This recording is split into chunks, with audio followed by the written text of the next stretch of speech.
ఎప్పుడో ఒకప్పుడు మహిషాసురుడు అనే రాక్షసరాజు బ్రహ్మదేవుని వద్ద నుండి గొప్ప వరప్రసాదం పొందాడు. ఆ వరం వల్ల ఏ మనిషిగాని ఏ దేవుడుగాని అతనిని జయించలేరు. ఈ అహంకారంతో మహిషాసురుడు దేవతలపై యుద్ధం చేసి వారిని ఓడించి 3 లోకాలకు అధిపతి అయ్యాడు. సహాయం లేని స్థితిలో దేవతలు బ్రహ్మ, విష్ణు, శివ త్రిమూర్తులను ప్రార్థించారు. వారి శక్తులు అన్ని దేవతల శక్తులు కలగలిపి ఒక మహాదివ్యశక్తిని సృష్టించాయి. అలా జన్మించింది మహాదేవి, మా దుర్గాదేవి.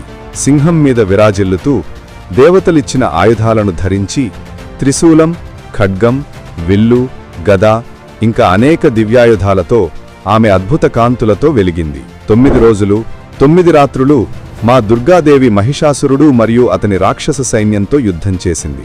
ఆ యుద్ధం ఘోరంగా దివ్యశక్తులతో నిండిపోయి సాగింది. చివరికి 10వ రోజున ఆమె మహిషాసురుని సంహరించి లోకాల్లో శాంతి మరియు సమతౌల్యం పునరుద్ధరించింది.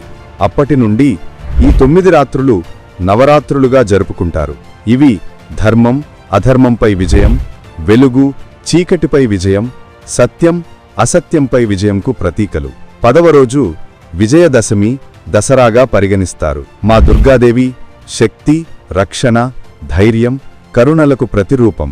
ఈ రోజుల్లోనూ భక్తులు ఆమెను ప్రార్థిస్తూ శక్తి, జ్ఞానం, ఆశీర్వాదాలు పొందుతున్నారు.